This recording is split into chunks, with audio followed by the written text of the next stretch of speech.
Good evening.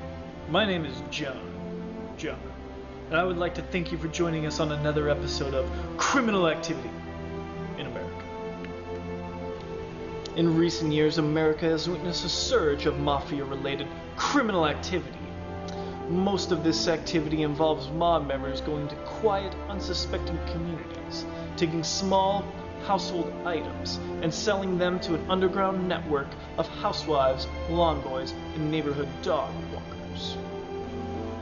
Tonight, we'll put this criminal activity on display for all of America to see. We will showcase the lives of two notorious members of the suburban mob, reprobates that have no regard for authority or the law. They willingly and regularly engage in lots and lots of criminal activity. They allowed our cameras to follow them on one condition, that we did not give any information to the police. Unfortunately, we are pretty sure that following someone around as they engage in criminal activity without reporting any information to the police is illegal. In fact, we are pretty sure that immediately upon airing this, our entire camera crew and I will be arrested and thrown in jail. Why would you do this, you say? Well, we chose to do it for your sake. For the sake of the American public. So that you, as the American public, might once and for all put an end to criminal activity. And as you, the American public, put an end to criminal activity, we might all, as the American public, together, once again,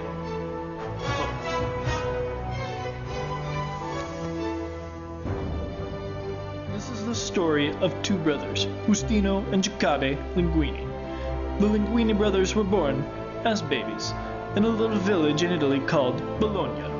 Yes, Bologna.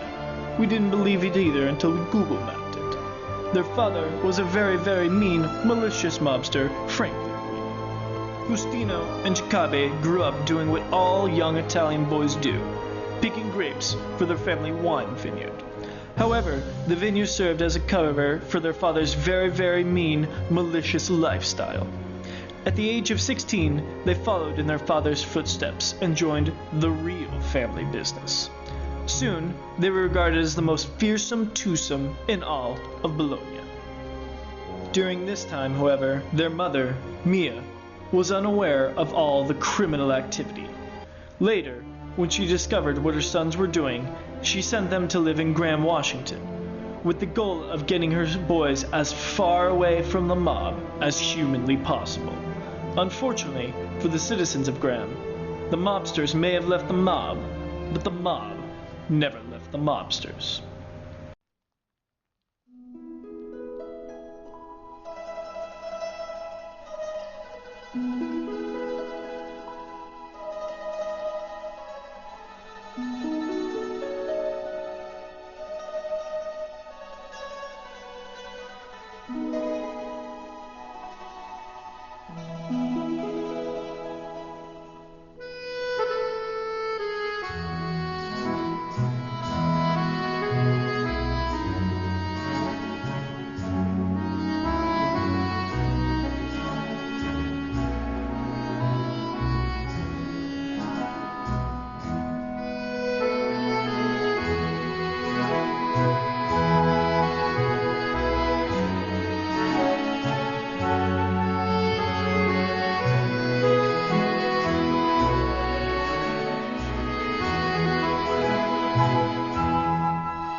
They ask me, they say, "Hey, Justino, why did you choose this spatula, right?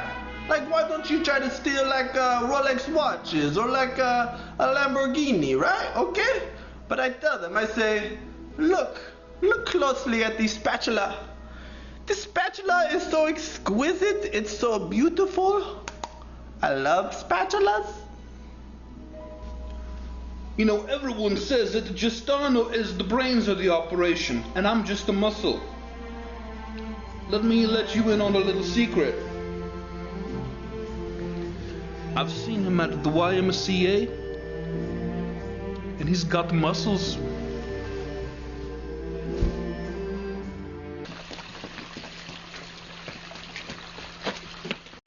Let's go. Check out. Come on, man. Go.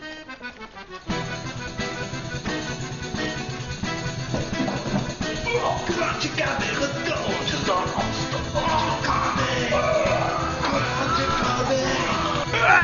Pull with all your might.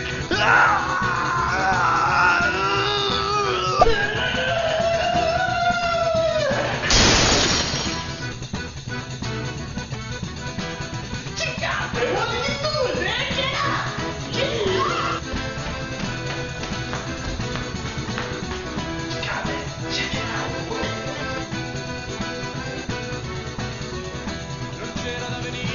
Been tracking the Linguine Brothers for about 5 years now. I think I finally caught you in the act. Keep it down. Freeze! Hey, Linguine Brothers. I've been chasing you guys for like 30 years now. You've taken your last spatula on the ground. You'll never take us alive! Yeah, you'll never take us alive.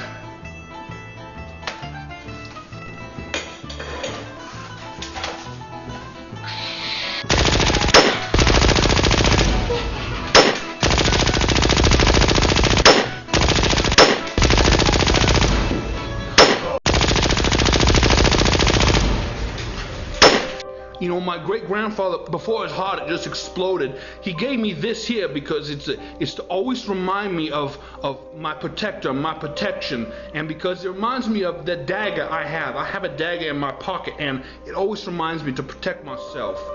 So, you know, growing up, you know, I was Jacobe's older brother, right? And so I always had to look out for him. You know, like we'd be on the street, and kids on the street, they say, "Hey, Jacobe, hey, you got a big, ugly, stupid nose." Or like, "Hey, Jacobe, you smell like butt." And I'd be like, "You know what? You know what? So what if he smells like butt? So what if he has a big, ugly, stupid nose? It's not his fault, okay?" So I always dress real nice. You know, I try to really care about, you know, what I look like, and so I always wear like authentic handmade bugle boy made in Little Italy, you know. And I always wear vertical stripe, up and down, so it's real slimming.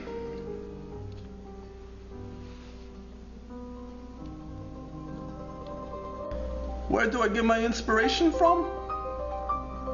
I would say we get it from our mama.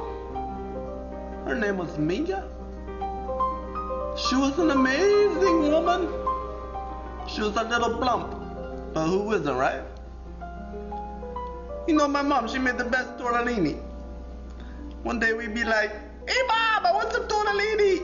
And she'd be like, "Hey Justino, come get your tortellini." But she's gone now. No more tortellini. All I get is ravioli. And again, Chef Boyardee. No more, Mama. Mommy.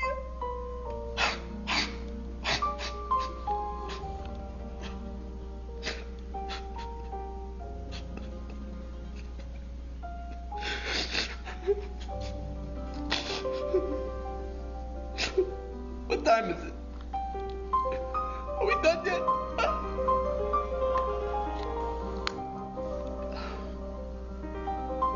Get the